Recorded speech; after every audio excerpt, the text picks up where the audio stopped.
Okay, awesome. Good afternoon. I want to thank everybody for joining our very first Always an Aggie webinar. My name is Nikita Jacobs. I'm the host of this webinar today. I'm also an annual giving officer here at the NMSU Foundation.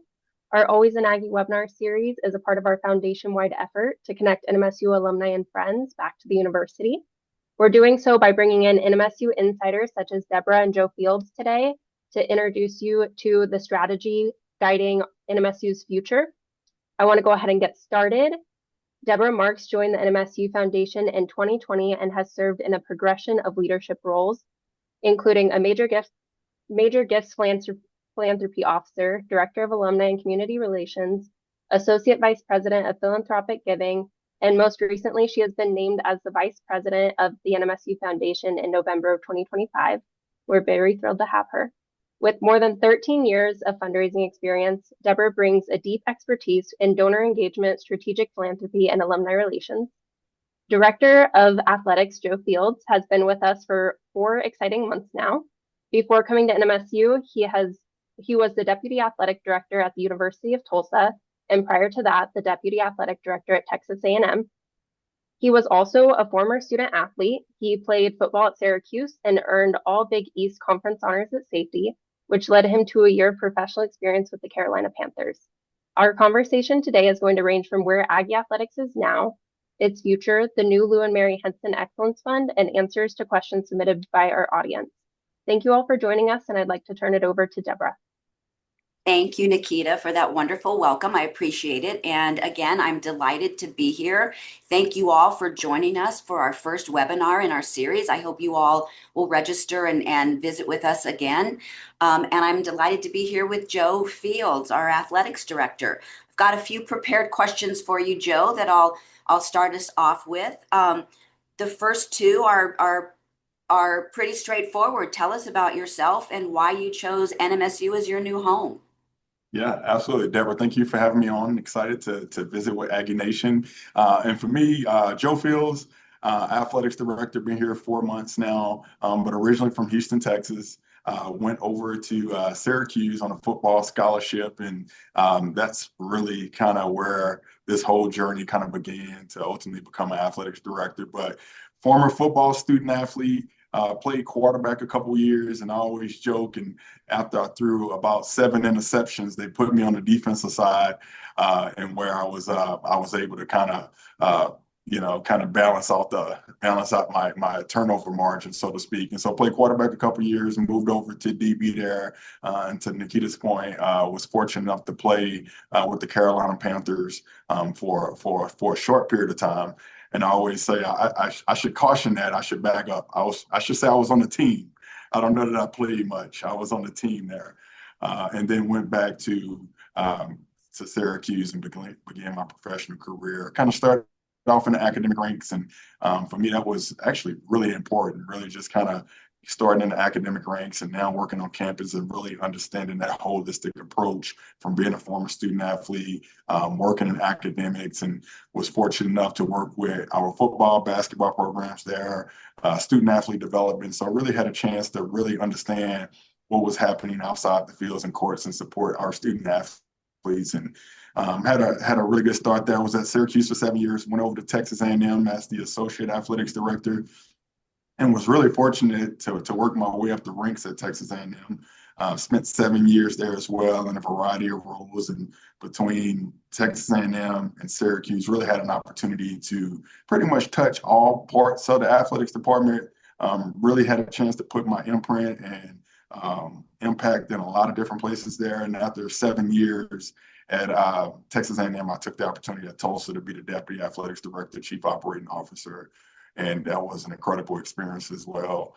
And then had the opportunity to take this incredible role. And so for me, this opportunity was really easy. When you look at the place, it's a vibrant, diverse community. And I think that was really important to my family and I as we looked at opportunities. Having a young family, being somewhere that we were comfortable, that we can resonate with, was really important to us. Opportunity. I think when I fully assess the opportunity here at New Mexico State, there's only so many FBS programs like in the country. Like there's only 136 of these jobs available, and so they're all really, really special. And I think it speaks to the fact that Las Cruces has one, right? Like you have one of 136 of these opportunities. And so for me, the location, the opportunity, and then when you look at like the job, right? It was more than wins and losses. Obviously, we needed to, we got to do things to step it up there. But I just saw my ability to truly impact a lot of different spaces here. All of the things that I had done to this point in my career, I thought really translated well to this opportunity. And I just thought that when I looked at everything, I would have a real opportunity to make a meaningful impact on and off the courts, on and off the fields, student athletes in the community. And all of those pieces were really important to me. And then the president alignment was big, having an opportunity to work with President Furman. He's awesome. And he was really early in his tenure. And I thought that was important to create alignment, to really create a vision together of where we wanted to go together, and not necessarily working with a president that had been in a tenure pretty long and kind of just like was, they saw pitfalls and they saw hurdles versus a president was really excited about the future and really wanted to support athletics at a high level. So that's a little bit about me and why this opportunity was really attractive, and it has proven to be just that after 4 months. Well, you've been a wonderful addition for these quick 4 months. It's been wonderful to meet you and your family and see you on campus walking around. So it has only been 4 months, but from your perspective, can you tell us from your perspective, what the current state of NMSU athletics is? Yeah, and it's been great to work with you as well, Deborah. You and the foundation has been first class. So I always talk to our staff and about just being truth tellers. We gotta tell our coaches the truth. We gotta tell our student athletes the truth. We gotta tell our community the truth, and more importantly, we gotta be honest with ourselves. And I would say, if you really look at the current state of where we're at as an athletics department, we're not where we want to be. We have to step it up, and that's from a wins and losses standpoint. That's from a fundraising business operation. I just think that we have a real opportunity to be so much better in everything that we're doing as an athletics department. So I would say we're not performing at the level that we want to perform at, just across the board, and that goes back when you talk about soccer, football, volleyball, like softball. It doesn't matter. Basketball's like, I just think that we have we can step it up a notch. Obviously, there's things that go into those pieces of how we really kind of go about taking it up a notch. I think what we're really doing right now as an athletics department, as an administration, is setting a foundation for the future. I think it's really important that we set a foundation to be a high performing organization, right? Like, we have to set a foundation to allow our coaches and our teams to perform at a really high level. And so for me, that is the staff we put in place, right? We have to have a top-notch staff that really understands the current environment. We have to be structured in a way that can really operate an athletics department with where we're at right now. And so for me, that's been really important in these first 4 months, is to truly lay a foundation of how we want to operate with the correct people doing the right things to really give us a chance to be successful and be a high performing organization as we move forward. And so we've made some adjustments. And for me, is we've kind of really changed the way we were structured. Initially, that was a chief operating officer, and everything went through a chief operating officer. We had one sport administrator, maybe 3 or 4 sport administrators that was managing all 14 of our teams. And so what we've done is we created different verticals. And so there's a senior associate athletics director that's over student athlete services. There's a deputy athletics director that's over internal operations. There's a revenue generating officer that all they think about and do is generate revenue for us. Business operations, external engagement. And so if you look at everything that we need to get accomplished across the athletics department, we can, like, they're all set up in those verticals. And now we got elite individuals just kind of handling all those different verticals. And so that really gives us a chance for people to become experts and really good in those spaces to really guide and lead us. And then we reinvented and kind of rethought our sport administration program. So now we don't have 5 or 6 programs reporting to one individual.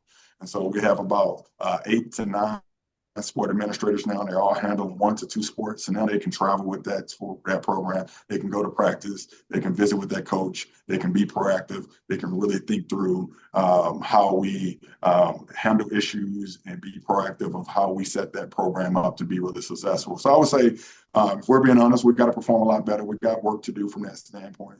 But I think right now we've currently laid a really strong foundation of people, structure, and now we're kind of putting our policies and procedures together to really give ourselves an opportunity to operate at a high level as we move forward. Wow. Okay. Thank you. That's wonderful. So having said that, what are your goals and vision for the future of NMSU athletics? Yeah, I think for me, it's really simple. We want to graduate student athletes. Mhm. We want to win championships, and we want to operate a first-class organization. And so right now it's changing.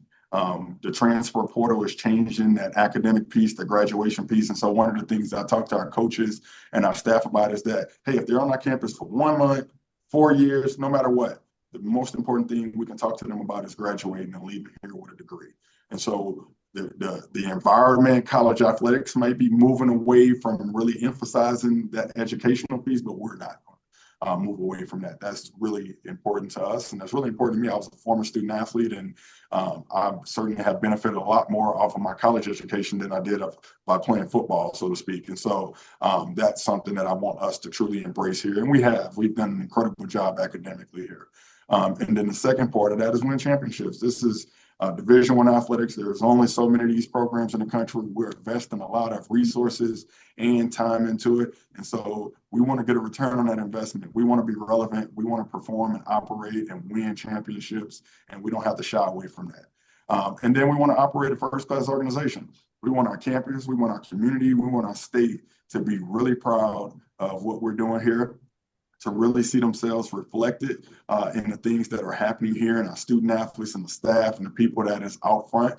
And so I would say those 3 things are really important for me to make sure that we're establishing a high performing organization that can accomplish those 3 tasks. But then I also think that there are some real big high level items that we got to keep our eye on as college athletics is changing and moving. We don't know what TV contracts are going to look like. We don't know what conference alignment is going to look like, but we really have to be positioning ourselves to have as many options as we possibly can have as we move forward and as these things shift and change. Literally 2 weeks ago, we saw Sacramento State join the FCS ranks and join a conference. We saw North Dakota State join the Mountain West. And so there's going to be a lot more of that movement. And so for me, we got to figure out what that movement is going to be dictated on, right? What are going to be the metrics that institutions are going to be evaluated on.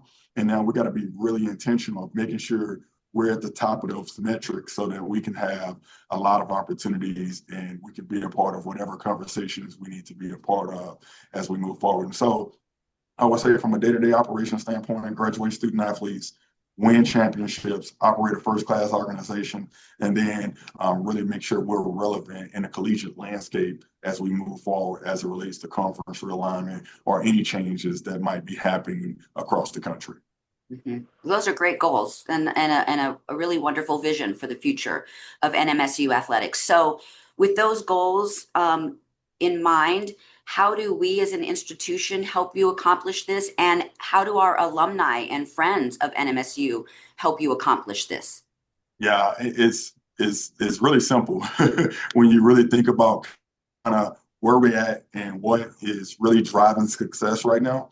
And I think it's going to require everybody. It's going to require our state legislators. It's going to require season ticket holders, fan base, the president, the athletics director, our coaches. We all got to take it up a notch. And it was obviously we just completed the legislative session, and there was a lot of great conversations, and we asked them to support us at a level that they've never supported us before, right? Chet Savage is over our chief revenue officer here within the building, and we're trying to get him I'm working with him because we need to fundraise at a level that we've never fundraised before. We need to bring in sponsorships at a level that we never have brought in before. And so we need everybody to take it up a notch. We need our donors, we need our season ticket holders, we need our alum to support us at a level that they've never supported us before. And if that is giving $10, $100, and that's $100 more than you've ever given. Or if you are $1,000 donor, you could take it up to another level. Man, we just need everybody right now to really have a real opportunity to be relevant here as this current environment kind of change and evolve. And so we've launched the Lou and Mary Henson Excellence Fund. That is a real big deal for us. And so our goal is to fill that bucket up. That goes directly towards player benefits. And we need as many player benefits as we possibly can. It's not just NIL or rev share, but that's additional scholarships. That's better nutrition, academic support, travel accommodations.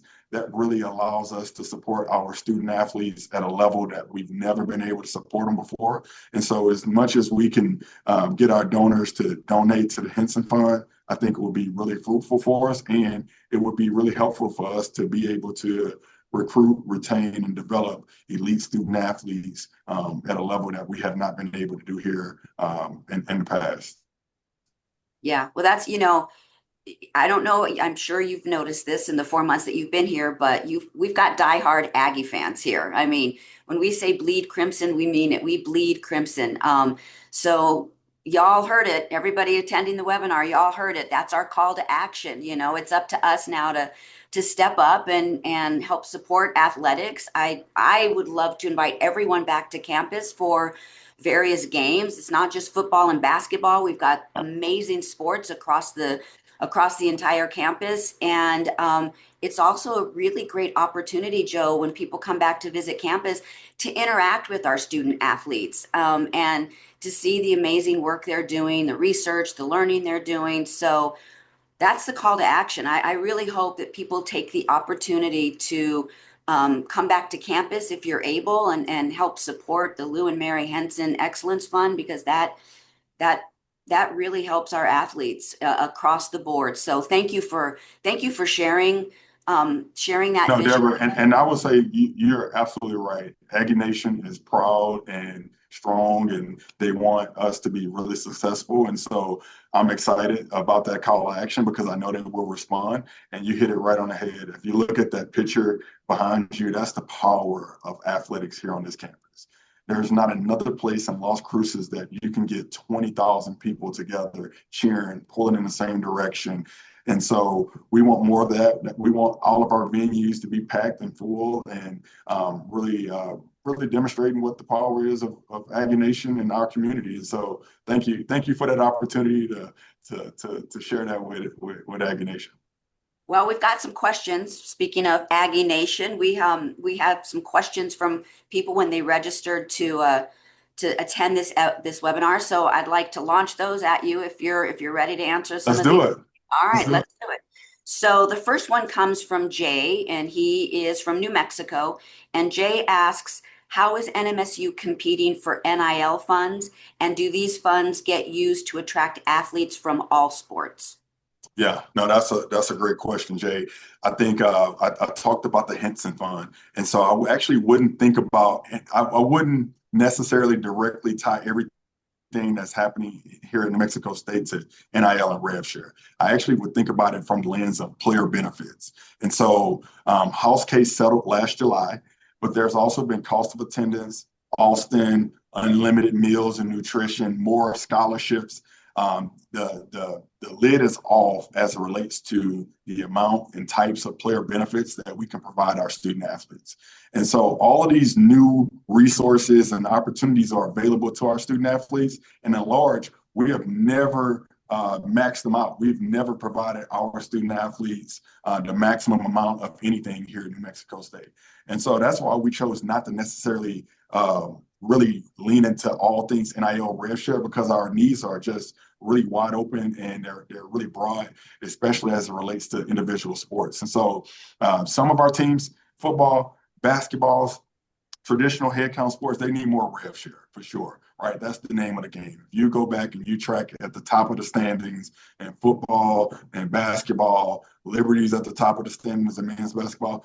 Liberty's has the biggest rev share cap in all of the league, right? Like there's a direct correlation there. But I think the recipe and the ingredients to build a championship team is a little different per sport, right? And so baseball, for example, baseball is not really big in rev share right now. they're really big in additional scholarships. And so do like the Henson Fund will allow us to provide more scholarships to certain teams, provide rev share to certain teams, provide more nutrition, better travel accommodations. And so for us, we just need to fill up that Henson bucket. And now we can really go through and figure out what's going to move the needle for individual sports to allow us to compete at the highest level that we need to in that particular sport. And so NIL, certainly for some, is really important. And that's why we've launched the Henson Fund, and we're all actively raising funds to do that. But it's a little different per sport. That makes sense. That makes a lot of sense. Well, our next question comes from a gentleman named Juan. He's also from New Mexico, but it ties into Jay's question. And Juan is wondering, will Aggie athletics be able to maintain our Division I status when you're dealing with NIL and especially the transfer portal? Yes, and this is not it's not an Aggie issue. It's everybody's issue. And so it's just relative to where you're at. And so Division I is dealing with it. Division II is dealing with it. Power Four, New Mexico, Texas, everybody fits somewhere in the pecking order, right? So we might be losing our student athletes to Texas A&M, but there might be a D2 school that's losing their athletes to New Mexico State. And so it's all relative to kind of where you fit in that bucket list in the pecking order, so to speak. And so for us, yes, we will, right? It comes down to having the appropriate level of resources for our level, right? And so you hear a lot of going on about 20.5, 30 million. That's not our level, right? We're not competing with Texas A&M. We're not competing with Ohio State. That's not our group, right? We're competing with Kennesaw State, Middle Tennessee, Sam Houston State. And so we got to make sure that we have the resources and the funds to compete at that level, right? And so all of our research, all of our data, all of the things that we're doing as an administration is to make sure we have an accurate picture of what it takes to compete and win championships in Conference USA, right? Because that's the level in which we need to go out and work and be able to fund our student athletes too. And so, yes, we're going to be just fine. We got work to do, and we can't shy away from that, which is why the call to action was made to the Henson Fund. But everybody's dealing with this relative to their level, and we're losing them, but unfortunately, we're also taking them from other schools as well. And so it's just relative to where you fit right now in that pecking order. Well, that's good. That's a good perspective to look at it from. I hadn't thought of it that way. So that's a really great perspective. So circling to football specific, we've got another question from New Mexico. This one comes from Aaron, and he is wondering how much of the athletic program is supported by NMSU football, and is that the national average? Yeah, so I would say football in New Mexico State, just like any other program, generates the most money.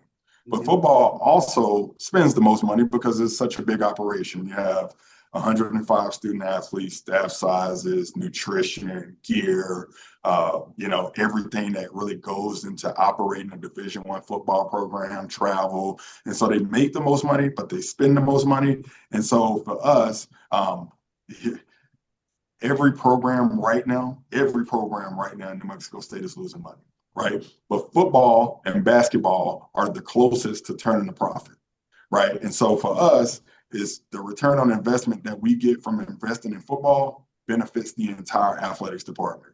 And so if we enhance our rev share for the football program and the football program go out and win and we get more tickets sold and we sell more merchandise and everything, yes, they will 100% provide more opportunities to everyone. Same thing with basketball, right? Like, so we can turn a profit in those programs. Unfortunately, for our other programs, they're not going to turn a profit, right? Like that's not the game for those programs. It's trying to minimize the loss, right? Like with ticket revenue, making sure that like they're efficient with their travel and some of the things that we need to do to operate those programs. So the loss is not as big, but it's probably nothing we're going to do to generate a return in those programs. So football and basketball, we need to go. We need to operate at a high level. We talked about the press box premium space. That'll give us the ability to generate revenue from football games.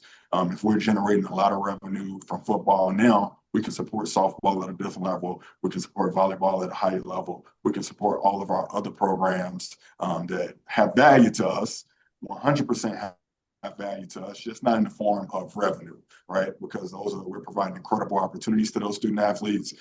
Those student athletes are first-class individuals, and our community really connects with those sports, and so they have incredible value, just not in the form of the revenue piece. So football is going to always be a driver. At places like in the SEC with those programs is for sure it's generating probably $100 million. And so they operate the football program and they operate everything else, and then they turn a profit and minimize their losses on the other ones. And so it's very true for us, which is why it's important for us to make sure football is operating at a high level, because we really have some upside in football and basketball as we look ahead. Wonderful. Wonderful. Thank you for that. Well, this next question comes from Buff in Arizona, and I happen to know Buff. He's a friend of mine. So Buff, thank you for submitting this question. Buff's question is, what are your plans for rebuilding the Aggie men's basketball program and helping our student athletes thrive as we work to recapture the pride of the Lou Henson era? Yeah, and Buff, that's a good question. Deborah, we got to, you knew Buff was going to come with a good one, right? I did. And so I would say twofold. I would say we got a lot of basketball to play this year. And so we got to continue to take it one game at a time. Basketball in our league is a one bid league. And so if we can get into the tournament and have a great weekend, we could be in that tournament this year, right? Like, so that's the unique part about our level. Now, what I will say is that we know that we want to be successful in basketball from start to finish and have a great year and have big time wins throughout the year, and then get in the tournament and have success. And so it's really simple right now as it relates to success in sports. It's the revenue, it's the resources, right? And so as an administration, as the athletics director, am I providing that program the necessary resources to match the expectation, right? We want to win championships. So am I providing them championship resources, right? That's the first question I have to ask for all of our programs. And then the second piece is, what's our strategy? We have the necessary resources. So now what is our strategy to go out and recruit and retain student athletes so that we can compete year in, year out? And so we're very fortunate that our basketball program and history speaks for itself, and we can attract really good student athletes, but we also know now that that's not going to be able to get it done by itself, right? We need to have a history. We need to be able to put a really competitive player benefit package on the table to really attract high level student athletes to our program to compete at a high level. And so it comes down to resources and strategy. And Coach Huden's been awesome. Certainly we're locked in on this season, and we're really strategic about how we engage and prepare ourselves to be ready for the future, so that we're rolling right into the next season to have as much success as we possibly want to. That's great. And folks, everybody that's watching this webinar, I know support for the team means a lot to our players. So we've got a game this Thursday that's going to be televised. So I encourage folks to watch. And then we've got 2 more home games on the 5th and the 7th, I think, right, Joe? Yeah. And Great so job, Deborah. if you're in town, or even if you're not in town and you want to drive in, I really encourage people to show up for those games. I can tell you firsthand, sitting in the stadium, when Ed Carnathan says, Aggies, let's make some noise, and that stadium makes noise and lights up, it really fuels our athletes and our players and the coaches. So I encourage everybody to step it up and pack the stadium for the last couple of games. So the last few questions that we have, Joe, are I don't have certain names attached to them, but these were kind of questions that were recurring themes that people had submitted. So the first one is, how is athletics continuing support for men's and women's, what they're calling the minor sports? And they've included rugby in this. I believe rugby is a club sport, but how are you supporting the minor sports, both men and women? Yeah, we don't sponsor rugby. Rugby is a club sport that's handled through the RAC and those things. But I think they're referencing Olympic sports when they say minor sports, and that's pretty much all of our sports other than football in men's and women's basketball. And so I've talked about this, but all of our sports are important. We want to win championships across the board. We want to, like, while they all don't generate revenue, they all bring incredible value to our athletics department and our campus. And so we want, one, for all of those student athletes to have a great experience. Okay. And then two, we want them to win championships. And so while the ingredients for, say, softball and volleyball to win is a little different than the ingredients for football and basketball, we want, as an administration, to make sure that we're putting those programs in a position to have success, and we're making sure those student athletes have an incredible experience. The other piece of that goes back to what we did from a sport administration standpoint. And so it is not fair to have a football sport administrator also working with golf, tennis, and track. We know how that's going to be prioritized. Okay. And so what we've been able to do is, with our sport administration program, is that our sport administrators, they're working with those sports. They can champion those sports. They can be present for those sports. They can be the experts when we have conversations about tennis, right? They can be experts when we talk about golf, and they don't have to, like, where this, value or prioritize another sport more than that sport that they're actually working with. So one, we wanted to make sure that we prioritize all of our sports from an administration standpoint and who's working with them. And then two, the Henson Fund, that's an effort to support all of our programs. That is not a football fund. That is not a basketball fund. That's an entire athletics department fund. And two, in the last piece I would say is that we want them all to, we want all of them to win. I just have this visualization of when we start an academic year, when we start a competitive year, it starts off with cross country having success. Then it trickles into volleyball and soccer and football winning championships. And then we go into basketball, and we finish up with softball and track and baseball throughout the year. And so I just see this full like gear of just holistic success, and everybody plays a part in that vision. And so we got to make sure that we're supporting them all, and all of them are prioritized at the appropriate level. And you know what I love that you all do during one of the basketball games recently is you brought out all of the students 3.0 and above, and boy, they filled the court. And so that's a really wonderful way for fans to realize we've got great sports out there. In addition to football and basketball, so they're really worth supporting from a fan standpoint as well. So thank you for bringing them out and recognizing them like that. Absolutely. So what ideas do you have for getting current students and alumni more engaged with NMSU sports? Yeah, that's a good one. And this is one I would love feedback on. I would love for folks to tell me how to engage our community and our alum, because they know how they want to be engaged. And so I can speculate, but I would love to hear directly from them. One of the things that I have noticed is that we got to enhance our outreach, though.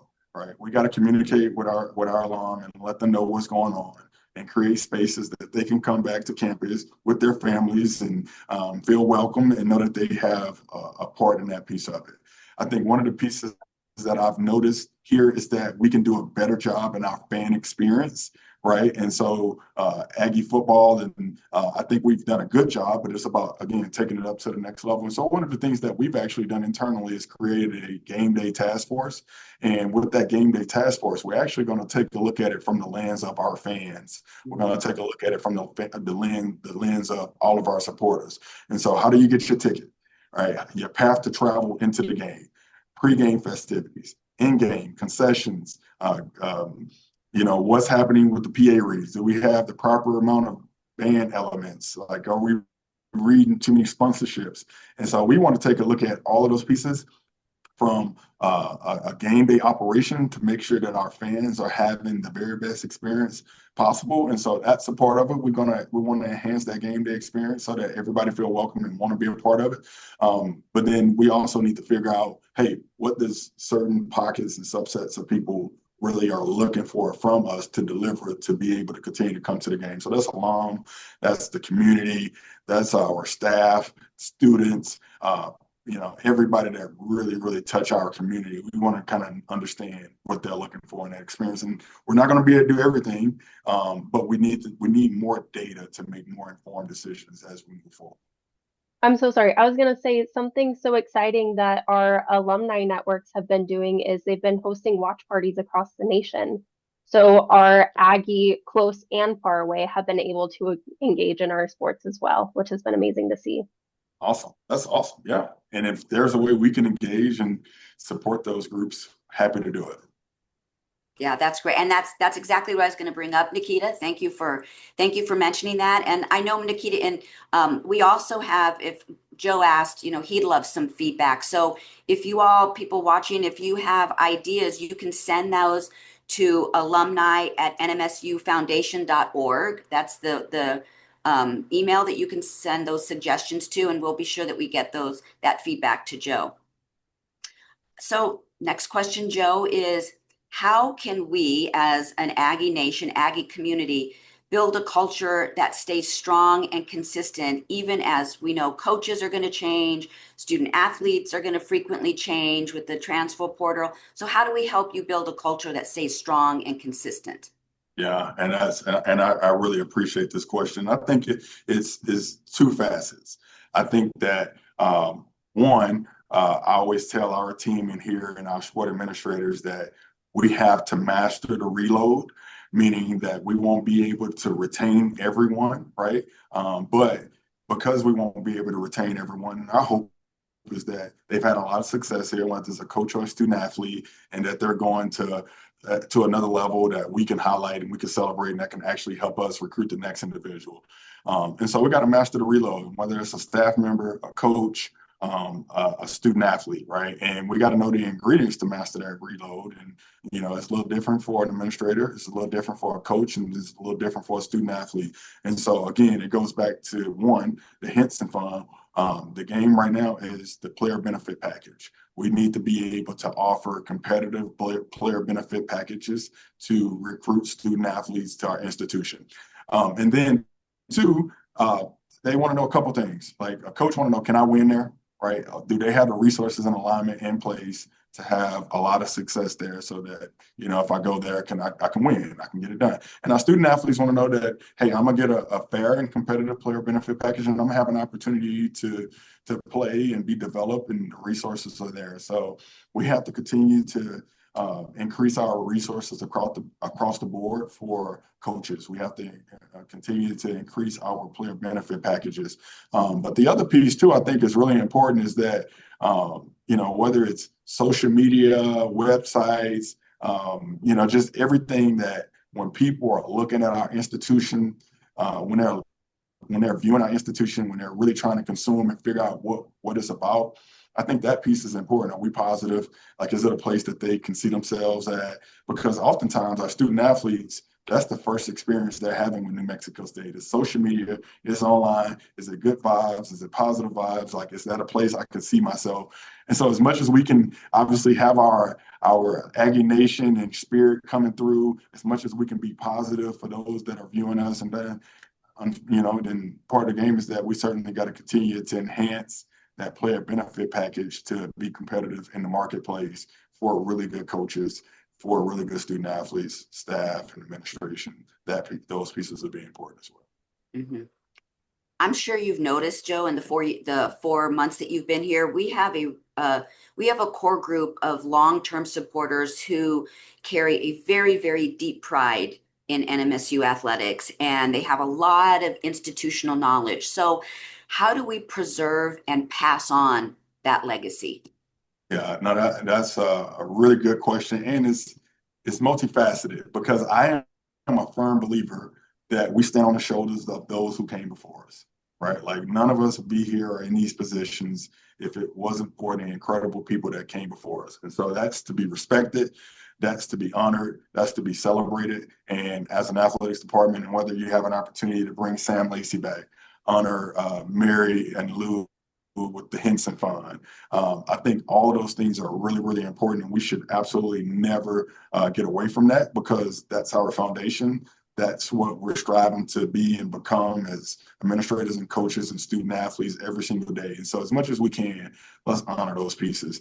I think that it's also a balance that we need to strike with institutional knowledge and moving forward and being progressive. And so one of the things that I thought was really important as we put our new staff together was, yes, we needed to have some new blood, new vision, new administrators, but also I thought that it was really powerful to have really good staff members that have been here, that had great institutional knowledge, that knew how things needed to operate, and that was really thoughtful and wanted to kind of see this place move forward. And so I think we got to do a good job of that. And I think I would encourage Aggie Nation to really help us move forward, right? And because sometimes we can hold on to things, and when holding on to things, it stop us from moving forward. And if you look at the college athletics landscape, it's moving forward, right? Like it ain't gonna wait for New Mexico State. New Mexico State has to make a conscious decision to be a part of what's gonna happen as we move forward. No one's gonna look back and pull us up. And so, we certainly got to continue to be innovative and modernized, but we cannot lose track of those really strong individuals and pillars that really makes this place special. We can't get too far away from that. But whether it's ticketing, like we've made a decision that we gotta go to a digital ticketing format, right? Just because that's a part of the new experience in college athletics. And so it's so many of those pieces that we got to embrace to move forward. And by us embracing those things and moving forward doesn't necessarily mean that we're disrespecting the past. It just means that, that we're modernizing. We need to keep up with the times to truly stay a part of all of the conversations that we need to be a part of. And so that's what I would say. And I, it's funny because I'm an old former student athlete, and I had to truly, truly come around to rev share name, image, likeness. I really did, because I was like, hey, I did 2 days. I worked out. I went from Houston to Syracuse. I made a lot of sacrifices, and I didn't get $1, right? And you just look at the current environment, you're like, hey, that's not how the game is going to be won moving forward. That's not how recruitment is going to happen moving forward. And so, unfortunately, myself, very similar to probably a lot of folks on this call, probably got to embrace kind of where things are going, and that's not always easy. But we need to do a good job of making sure we don't disrespect the past and discredit anything that's happened here before. And certainly we got to move it forward so that we can be in position to do all the great things that we want to do.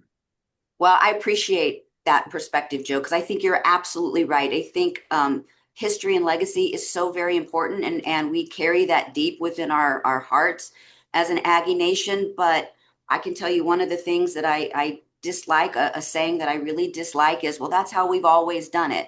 And so even though that's how you've always done it, doesn't mean it's always the right way to do it. So I think you're right. We've got to preserve our history and our legacy, but we've got to move forward with the times. And I think you seem to have the perfect balance for that and the grasp of that. So I appreciate you sharing that perspective with us. And that leads to the final question, which you've kind of already answered multiple times. And I've done my plug with supporting and showing up for games. But how can we, as alumni, as Aggie Nation, how can we support your vision for the future of NMSU athletics? I think we have to operate with urgency. Again, it's no more land of mañana, right? We got to be the land of now. We got to operate with urgency. College athletics is happening right now. And so if you care about college athletics, you care about New Mexico State, and you want us to be a part of what's truly happening, we got to support. We got to fill up that Henson fund. I think that, and it's funny because I'm always really conscious of these asks, and I want to always make sure before I have my hand out, I've already rolled my sleeve up, and we've done some work to make sure that we're doing the things that we say are important, that we're asking others to do. And whether it's Santa Fe, I think that Santa Fe in the legislative session is going to be really fruitful, fingers crossed, to us, that is going to really provide us some opportunities that we've never had before, that's going to really position us and transform this place. I think if you're really paying attention, that we're doing things at a level that we've never done them before within the athletics department, whether it's our apparel brand. And, today we announced the block ticketing sponsorship deal, which is the biggest deal we've ever had in athletics history. We're probably, fingers crossed, we need support, but we're close to crossing that $1 million threshold from a fundraising standpoint for the first time ever. And so we're being thoughtful, we're being innovative, we're working our tail off. We have a great structure, but we certainly have a goal to be the hardest working athletics department in the country. And so everybody's doing their part, and we would just continue to encourage Aggie Nation to continue to take it up a notch, and whatever that notch looks like for you. I think that would be really helpful, especially as it relates to the Henson Fund. All of those funds go back to our student athletes. They all go directly to our kids and our programs to provide our Olympic sports, our revenue generating sports, everybody just an opportunity to operate at a higher level that everybody could be proud of. And so I just, again, just we're going to do the work in here. We're going to roll our sleeves up. We're going to do things to really help ourselves here as an athletics department. The legislators has helped us. And so we just need Aggie Nation to continue to help us and support us. And we're going to be a part of everything we want to be a part of. And we're going to have a really bright future. Well, I tell you what, Aggie Nation, whether you're an athlete, a student, a friend, we've got grit. That's one thing that we have, NMSU. Absolutely. We've had it since 1888. We have grit. So I know you're going to have a lot of support with that. And before I hand it back over to Nikita, I just want to thank you for being our first webinar guest speaker. You did an amazing job. You hit it out of the ballpark, to use a pun, for athletics. Thank you. You've done a wonderful job. I think I speak on behalf of many of the people on this call today and people in the community, because I hear people talking. We really appreciate how you have just stepped up. You've ingratiated yourself. You're part of this community in a very short period of time. You've done an amazing job. People are excited. I've enjoyed working with you. I can't wait to see what NMSU athletics has in the future. I'm very proud and humbled to be a part of that, to help with that support. But I just want to thank you on behalf of the community and NMSU for stepping in and doing an amazing job in your first 4 months here. So with that, I'm going to hand it over to Nikita to finish us off.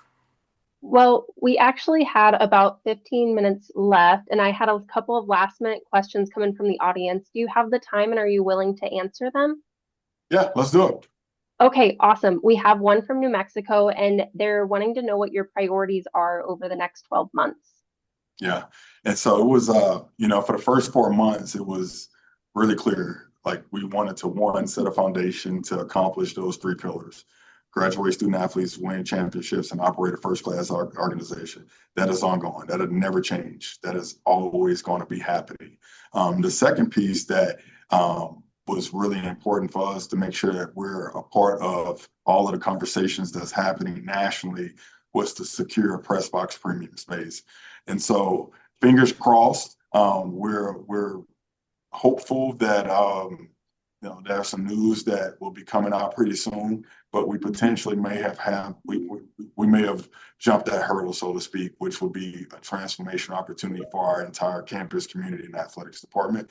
And so right now, what we're really locked in on is the Henson Fund. Mm-hmm. And again, I can't we'd have had this webinar 2 weeks ago, I'd have been saying press box Henson Funds, press box Henson Fund. But right now, because Santa Fe has been amazing, and we anticipate some really big news coming out of there, we've been able to really focus our attention on the Henson Fund. And so right now, that's what we're really game planning on. And so my thought as we move forward is that we're going to always try to fill up the Henson Fund bucket, operate a first-class organization, and we're probably going to always try to strive to have one capital project on the docket. And so obviously our needs are pretty broad here. And so that might be a project for football like this year, but next year it might be in support of another program. And so I think that's really important, that obviously we're doing what we need to operate the athletics department day in, day out with the Henson Fund. And that's really helpful. But I also think we got to continue to position ourselves with a capital project standpoint, and really making sure we have the buildings, the infrastructure to really make sure we're at a point that we can be competitive now and into the future. Thank you. That is wonderful. And then I have a question from Timmy from New Mexico. She asked, what role do you see former student athletes playing in building a culture of philanthropy within athletics? And how can the university create pathways for them to reconnect and give back in ways that feel authentic to their experience? Yeah, and this is a great question because as a former student athlete, I want to always feel a part of the institution that I studied at, I played at, because that's part of your fabric. It helped develop you. It helped you become the person that you are today.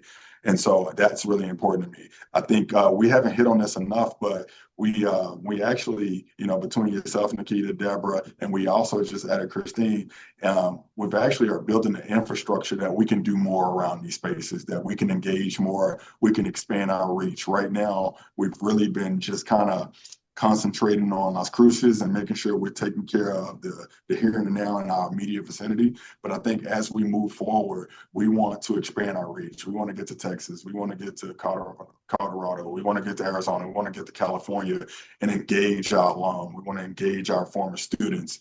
And so we want everybody to feel a part of this deal. And we want everybody to help us support and give back because we know that, we know that that's going to be really important to give us a bright future as we move forward. And so we're going to engage. And again, if they have ideas of how they want to be engaged, I think that's really helpful for us, right? Because it takes all the guesswork out. This is what they're saying they want. This is how they want to help.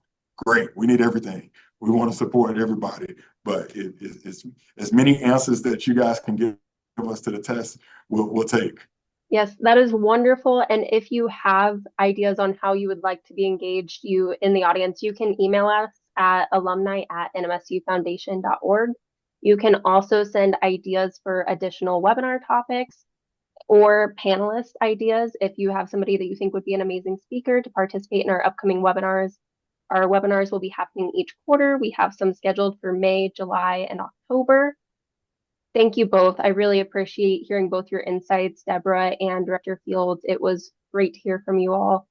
I was so excited to be a part of this. I really appreciate it. And I hope everybody else has a great rest of their day. Thank you for tuning in. Thank you, Joe. This was wonderful.